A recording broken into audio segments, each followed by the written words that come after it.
On this week's show, where were you 20 years ago when our lives were forever changed? And how did 9/11 and what's happened since make us more vulnerable to the superhuman threat COVID poses? I'm Holland Cook in Washington. This is The Big Picture on RT America.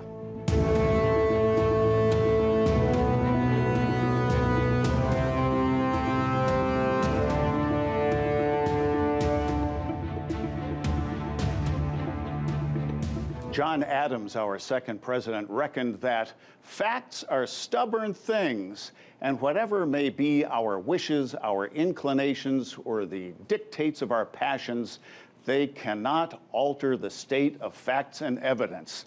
And that was over 200 years before social media, which now smothers us in conspiracy theories. Who really killed JFK? Was the moon landing faked? Are pandemic protocols Big Brother's way of seizing control? The My Pillow buffoon has what he calls absolute proof that Donald Trump was reelected, even after that August 13 reinstatement fizzled. And now, as we recall so painfully what we eyewitnessed 20 September 11ths ago, deniers persist. Why is that? Let's ask Jamie McIntyre, a facial recognized from his 20 years on CNN, where he was senior Pentagon correspondent, and a familiar voice to NPR listeners and Washington area listeners old enough to remember when he and I worked at WTOP here in the 80s. He's now a senior writer for the Washington Examiner, covering defense and national security. Welcome. Thanks. It's good to be here. 9/11, where were you? What happened there? What didn't happen there, and how did these conspiracy theorists distort your reporting? I'm in my office working on the story about the attacks in New York, and I start to get these urgent messages from our internal CNN messaging system. Jamie, are you okay? Are you all right? Is everything all right? And I'm thinking, why are they messaging me? This is happening in New York. And I look up on CNN and I see that my producer, who's just arrived at the Pentagon behind me, is reporting that an aircraft has hit the side of the Pentagon. And that's how I found out that the plane hit the building. The building is so big that I didn't feel it. I didn't feel the impact. And then I went out to the scene and began reporting, and that's sort of how my day unfolded. But in many ways, that was the day that introduced me to sort of what I would call the post-truth age. And as you mentioned, we've always had conspiracy theories. They've been around forever. And part of the reason that people believe conspiracy theories is there are actual conspiracies. But this was my introduction in the days before YouTube, the days before Twitter, the days before Facebook, into how the internet could take something innocuous and spin it into something very nefarious. So, should I describe how it happened? Well, we have a clinic in distortion by deliberate omission. I'm going to show the whole clip, only several words of which deniers took out of context, to give you the impression that Jamie was reporting the opposite of his description of an aircraft so exploded that only small pieces of the fuselage were recognizable, and so on target that it hit the Pentagon like a bullseye. Have a look, and you be the judge. From my close-up inspection, there's no evidence of a plane having crashed anywhere near the Pentagon. The only site is the actual side of the building that's crashed in, and as I said, the only pieces left that you can see are small enough that you could pick up in your hand. There are no large tail sections, wing sections, a fuselage, nothing like that anywhere around, which would indicate that the entire plane crashed into the side of the Pentagon and then caused the side to collapse. Now, even though if you look at the pictures of the Pentagon, you see that the floors have all collapsed, that didn't happen immediately. It wasn't until almost about 45 minutes later that the structure was weakened enough that all of the floors collapsed. We know that American Airlines Flight 77 took off from Dulles Airport. There are radar tracks of that. And there were phone calls to loved ones from the plane. And at the crash site, there were debris. You could see and touch. There were human remains there. And I'm going to show a picture that Jamie snapped of shards of fuselage of a Boeing 757 that day at the Pentagon. And if the fragments you described as a cockpit, windshield, and window from the plane were not from American Flight 77, that flight would have landed somewhere else. Jamie, they took just several words out of context then, and it seemed to have taken wings on the internet. If you Google "you" and this, a whole page comes up, and yet years later, the deniers are still dug in? Okay, so here's the thing. So the fateful words I issued is, I can tell you from my close-up inspection, there's no sign a plane crashed anywhere near the Pentagon. And I was in answer to a question from our anchor at the time, Judy Woodruff, who's now on the PBS NewsHour. And Judy said to me, Jamie, what about these reports that the plane crashed short of the Pentagon, nearby? And then I said, no, there's no evidence that any plane crashed nearby. The only crash site is the one behind me. And I started talking about it again. So these words, no evidence of plane crash anywhere near the Pentagon, were taken out of context, showed up in these sort of internet documentaries. One was called Loose Change. And they were paired with other things that were taken out of context to give the idea that here's a CNN correspondent on the scene saying there's no evidence of a plane hitting. And then they paired that with an interview I did with a television reporter who was actually on the road next to the Pentagon when the plane hit and saw American Airlines hit the building. I didn't see it, I was inside. And in which he described how the plane was very low and he could see the markings on the plane and it was very strange and it went right into the side of the building. And then he said it looked like a cruise missile going into the side of the building. So they took my words, no evidence of a plane crash, and paired it with that looked like a cruise missile, and the next thing you know, if I didn't know anything about it, I'd be wondering myself. But here's the amazing thing about it. I mean, obviously, these were taken out of context, and obviously, we, as you point out, we know a plane hit the building.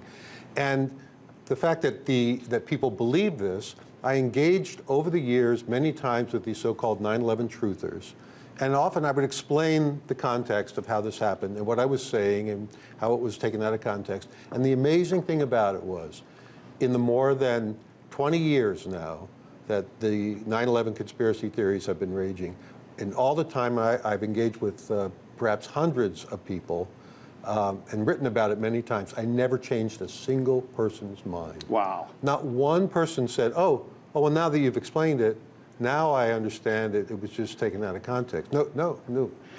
I recently heard a talk radio host in Dallas asking unvaccinated callers, why haven't you had the jab? And their responses did not disappoint, totally validating the caricature.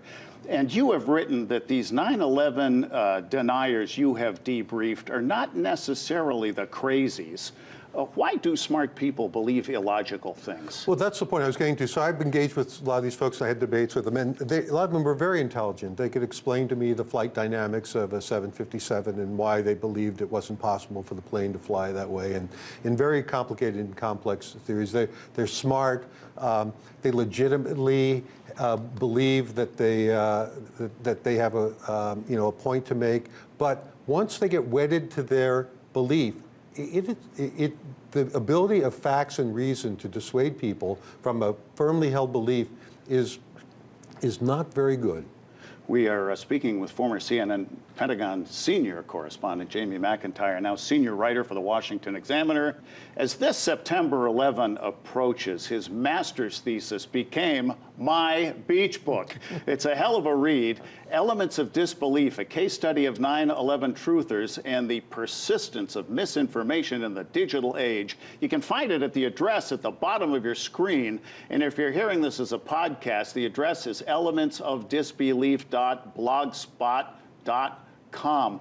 The very terms podcast and blog suggests that the genie is out of the bottle. You've called the internet a force multiplier, giving some nonsensical beliefs virtual eternal life. Clearly repetition is fundamental, and seeing is believing died when I saw Forrest Gump shake hands with President Kennedy. Can truth still cut through the clutter, the noise, and the fake news? Well, you know the old joke about, how many therapists does it take to change a light bulb? One, but the light bulb doesn't really want to change. Yeah. The only way that you can provide corrective information and get somebody to believe something that is true or not believe something that's not true is if they have an open mind and they want to re-examine their beliefs. And you know, we're all human beings. We're all subject to so many cognitive biases. You know, confirmation bias is the mother of all biases, right? That we believe things that confirm what we already believe. We choose to believe what we choose to believe. But there are many, many other biases. Another one that's very common is correlation is not causation. So when people, for instance, are worried about vaccines, if they know someone had a vaccine and then something, you know, they had some other complication, they're likely to link it to the vaccine, even though there's no evidence of they may be correlation but not causation. But there are many, many of our biases. The fact is, as human beings, we're not wired to really think very critically. We have a very emotional attachment to our beliefs. So the ability of facts and reasons to change people's minds. Jamie McIntyre, thank you for stepping into the big picture. My pleasure. Appreciate your time. Right now, we are coping with 3 simultaneous events, each of which could be the story of our lifetime, and that's if nothing worse happens. Some of the most interesting people I know size up these last 2 very different years after this quick break. This is The Big Picture on RT America.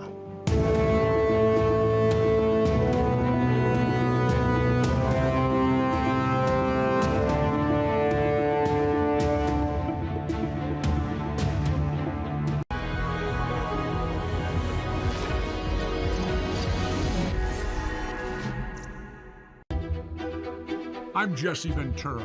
As governor of Minnesota, I was on the front lines against the political duopoly that strangles American politics. I'm still in that fight. Question more. Our culture is awash in lies, dominated by streams of never-ending electronic hallucinations that merge fact and fiction until they are indistinguishable. We have become the most illusioned society on earth. Politics is a species of endless and meaningless political theater. Politicians have morphed into celebrities. Our 2 ruling parties are in reality one party, the corporate party. And those who attempt to puncture this vast, breathless universe of fake news designed to push through the cruelty and exploitation of the neoliberal order are pushed so far to the margins of society, including by a public broadcasting system that has sold its soul for corporate money, that we might as well be mice squeaking against an avalanche. But squeak we must.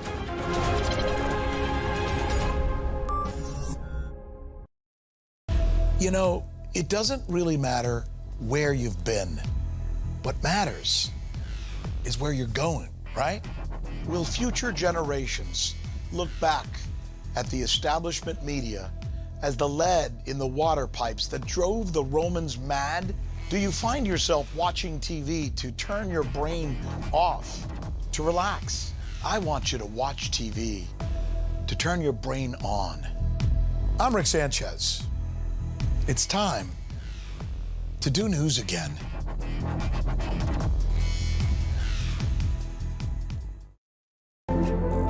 RT America brings you stories of worldwide significance, news the corporate media refuses to show you. From social movements to civil wars to tech breakthroughs to epidemics, because our journalists and audience alike dare to question more.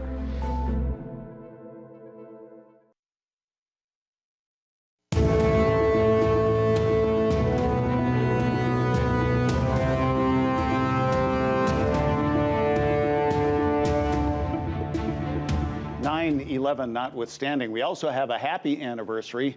Mine, 4 years at RT America today, in the blink of an eye. This is my big picture show number 200, and as we did 100 shows ago, we are going to mark that 9/11 anniversary. That was 20 years ago, and constitutional attorney, author, and Rutherford Institute founder John Whitehead says the noble-sounding Patriot Act back then let the genie out of the bottle. With the 9/11 and the Patriot Act, which allowed the FBI and the government to go into people's homes while they weren't there and download all the information on their laptops, their computers, listening on all the telephone calls, everything we're doing today. The NSA listening up to 100 million phone calls a year and recording them now. The post office is now photographing all of our mail, even opening some of it to see what we're doing.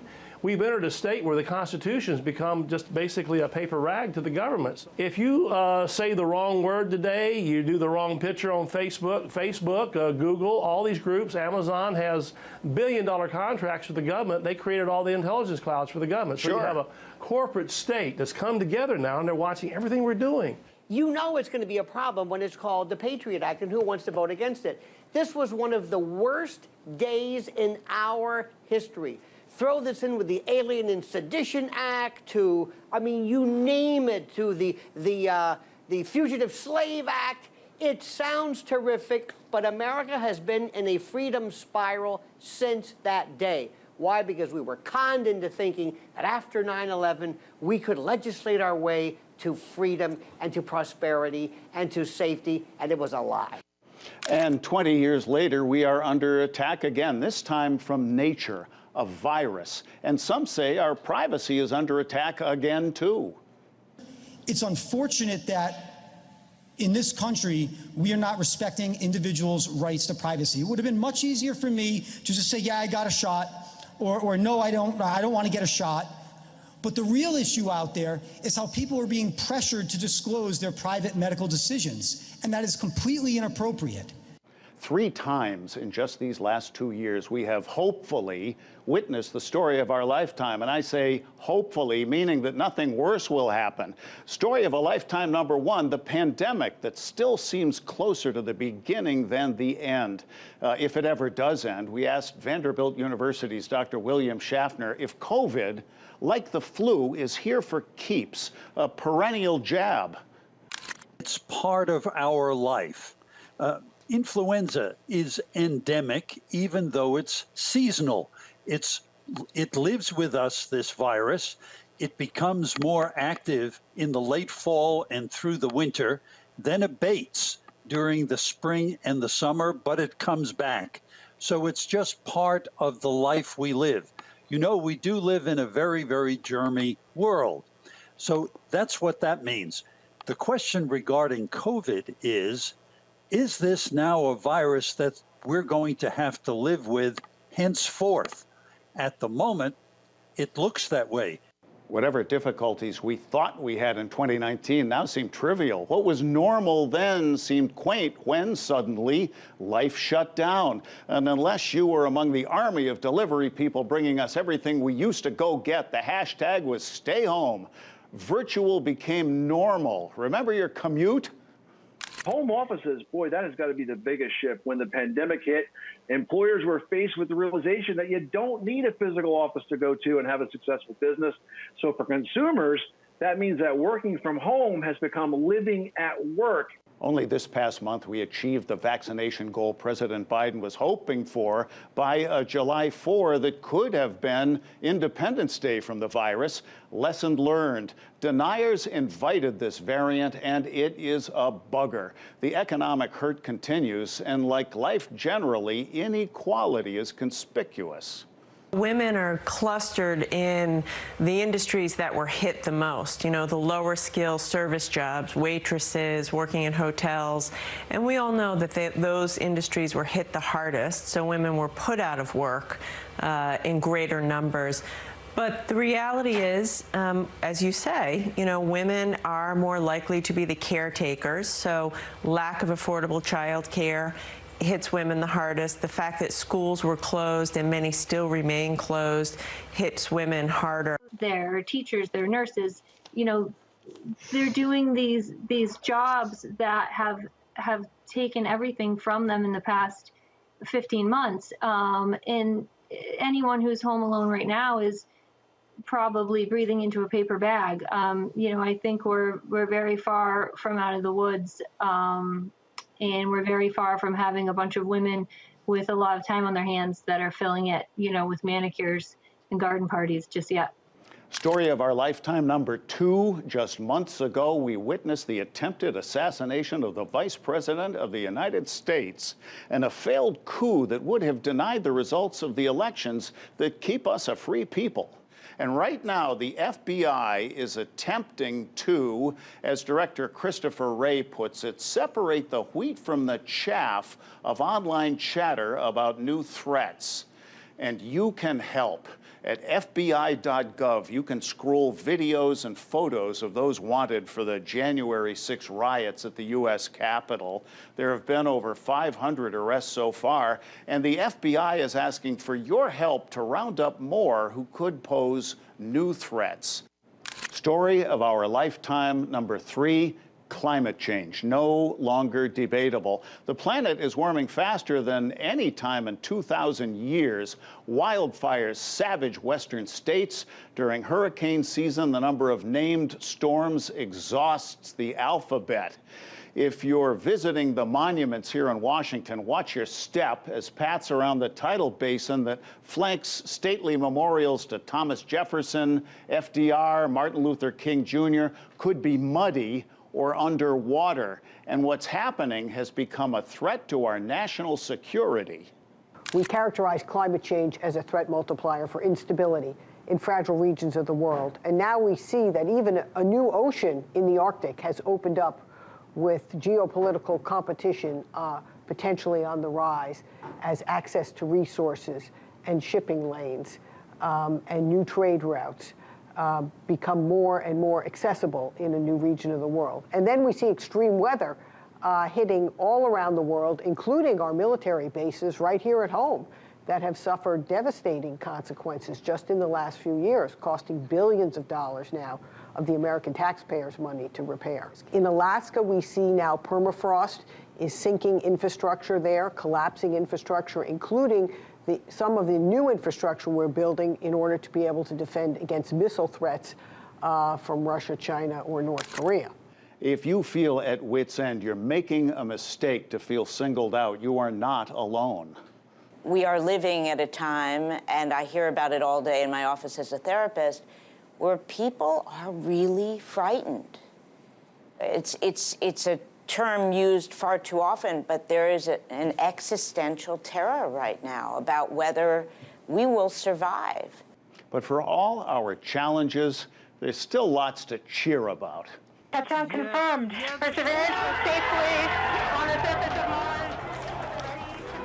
You didn't need to be in NASA's Jet Propulsion Laboratory in Pasadena to join the standing O when Perseverance landed on Mars last week. Whereupon Perseverance tweeted, "I'm safe on Mars. Perseverance will get you anywhere."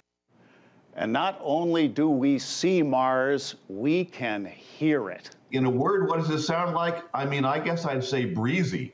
If you listen to these, all you hear is a very few seconds of a soft wind blowing in the background. Turn up your volume, because the Martian atmosphere is so thin that what you're about to hear will be faint. But listen to the wind.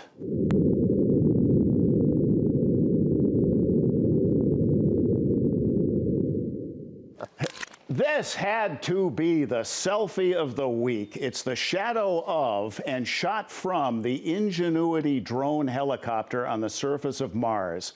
And here is actual video, not a NASA animation, of Ingenuity's takeoff and landing. This first flight was 3 meters, about 10 feet up and down, and lasted 30 seconds. And altimeter data confirmed that Ingenuity has performed its first flight of a powered aircraft to another planet. And technology is seemingly changing everything here on planet Earth, as we reported from the Consumer Electronics Show. If you thought that K-Cups made coffee convenient, get a load of DrinkWorks. Tell us how it works. The DrinkWorks Home Bar by Keurig is made by DrinkWorks, which is a joint venture between Anheuser-Busch and Keurig. And our first appliance, the DrinkWorks Home Bar, actually makes cocktails, beer, wine, and more available at the touch of a button. Technology has changed what we do, how the media tell you what's happening. Does it really make sense to have barrels of ink on slabs of paper going through machines that have to be cut, that have to be sorted, that have to get put on trucks, that have to be driven around and dropped off? And when we say the media, we mean you too. All of us are now enabled to tell all the rest of us what's happening, for better or for worse. It's both a blessing and a curse, I think. It gives people an opportunity to communicate directly and widely and instantly but it also can stir up a lot of mischief and offer information that isn't true. I worry about the shutdowns we've seen, though, recently. One of the hallmarks of our democracy is the First Amendment, the right to speak, the right to have our ideas heard and challenged and debated. And I think these companies need to be very careful about shutting down anyone who uses their platforms. There's an old saying that the best antidote to free speech you don't like is more free speech, not trying to block it. And I think we have a real problem right now where it's not even just about social media, it's about, you know, all of the media and traditional broadcast as well, that people are misinformed about coronavirus. This is serious. This is not going away anytime soon. In the very first show we broadcast from RT's new Los Angeles studio, we asked our dear departed colleague Larry King about all the noise that now passes for news. Do you think that we will ever have meaningful dialogue again? I hope intense coverage of events comes back. I hope we get news other than politics on the newscast. I hope we get good discussions. I hope we get more one-on-one. And that is the big picture. Thanks for watching it for the last 4 years. The last 200 shows. Let's do another couple hundred, huh? We're going to be back same time next week. If you watch in real time, you can watch on DirecTV channel 321 or the Dish at 280, or set your DVR. Our live stream is at youtube.com/RTAmerica. All of my shows are at youtube.com/TheBigPictureRT, and all of us is on the Portable TV app in the App Store and on Google Play and at portable.tv. If you're a hockey fan, you're going to love it. I'm Holland Cook in Washington, and at Holland Cook on Twitter, where the deal stands. If you follow me, I'll follow you. Question more.